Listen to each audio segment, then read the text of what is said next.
Hello guys, magandang gabi. Ayan, gabi na ngayon.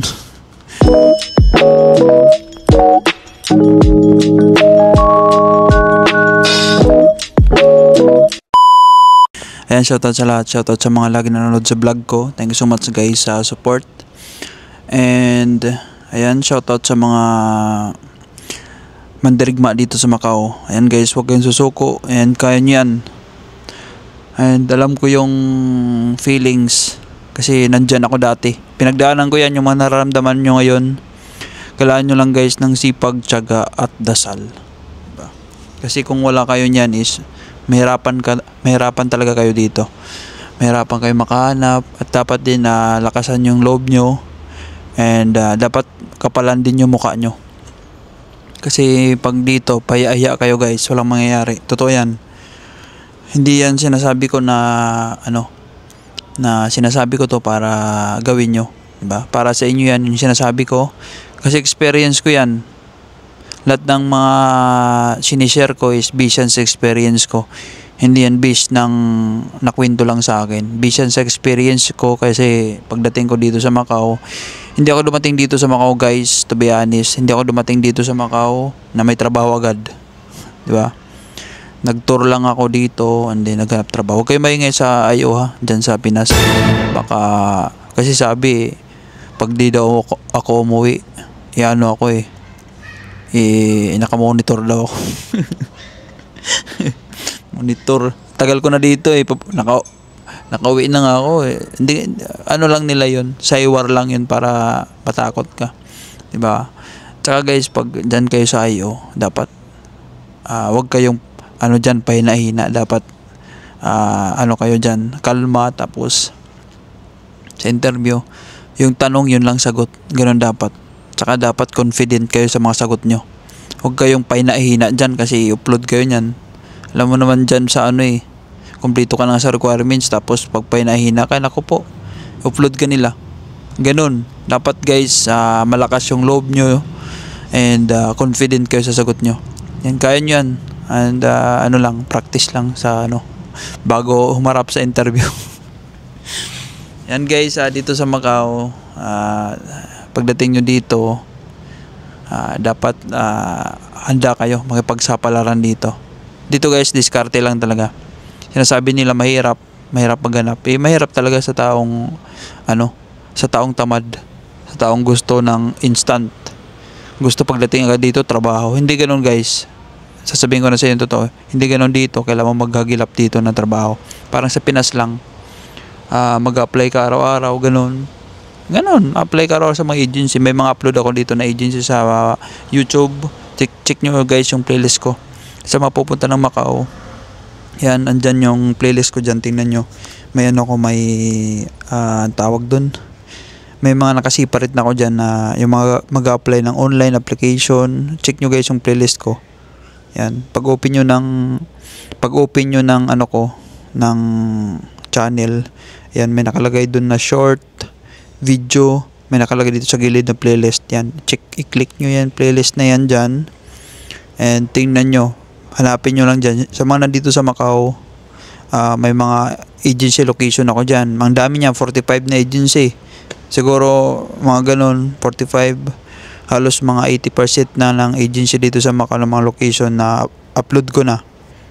Ayan, titingnan nyo na lang sa sa playlist ko yung mga baguhan dito ng karating lang. Yan, para sa inyo yan, para hindi kayo mahirapan. Tsaka magsulo kayo dito guys sa Macau, magsulo.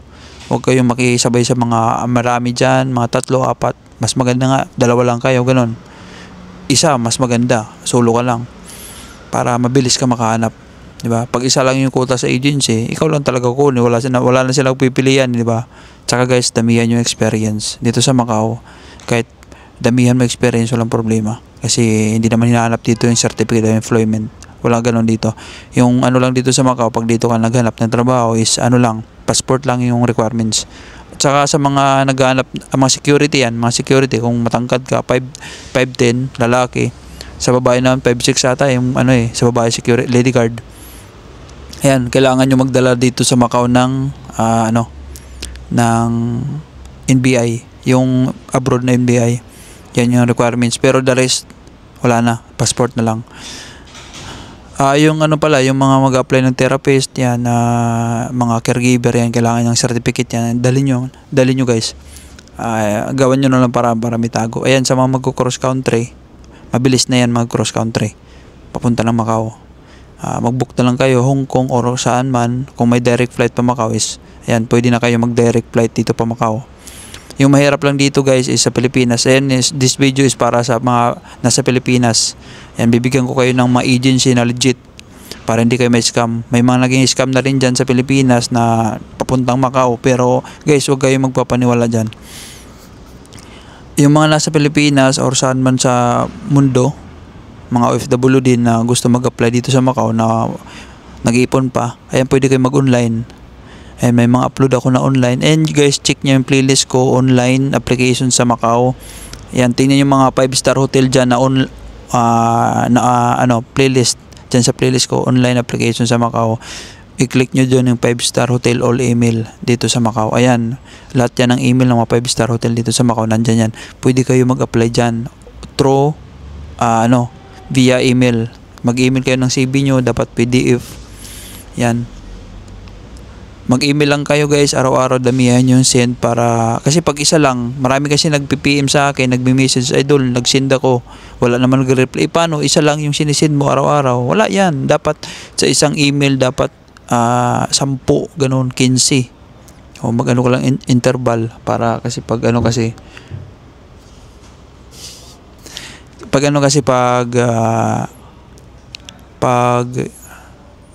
isa lang, pag sunod-sunod seconds lang, hindi pwede, dapat may interval na 5 minutes, 2 minutes, ganun. Damihan yung send para para ma-select kayo, kasi marami nandito sa Macau na nag-apply lang din diyan sa nag-apply diyan sa email lang, nag-email lang sila doon sa mga 5-star hotel. Ayan, yung wag na kayo mag-alala sa interview kasi online din yung interview.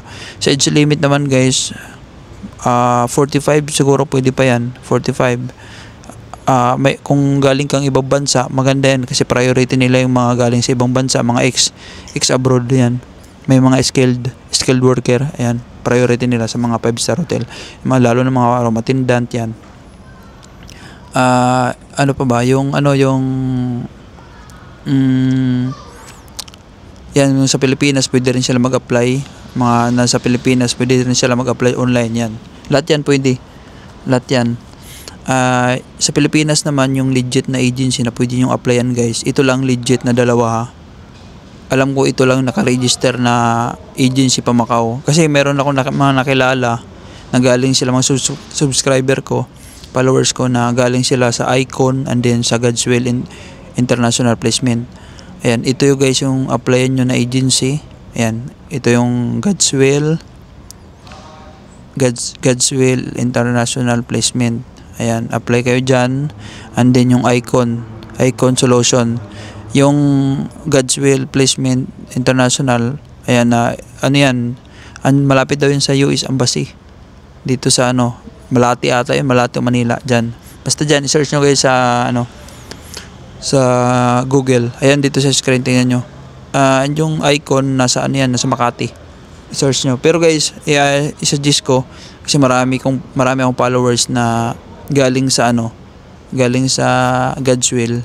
Mas mabilis daw yung Godswill kaysa sa Icon. Mag-process ng papel, mag-asikaso. Kasi sa Icon guys, ang daming applicant ng Icon. Grabe, sobra. Kaya kung gusto nyo ng mabilisan, dito kayo mag-apply sa Godswill. Ayan. Huwag na kayo mag-walk-in, guys. Huwag kayo mag-walk-in ha. Diyan sa Godswill tsaka sa Icon, huwag kayo mag-walk-in kasi pag nag-walk-in kayo, mas mahirap. Mas mahirap yung pagdadaanan nyo. Online. Tapos damihan yung experience, guys. Ayan. Yan yung sa Pinas ha. Pwede naman kayo mag-walk-in doon. Tingnan nyo lang kung anong process para may idea kayo. After nun, mag-online na lang kayo. Yan, sa Icon tsaka sa Godswill.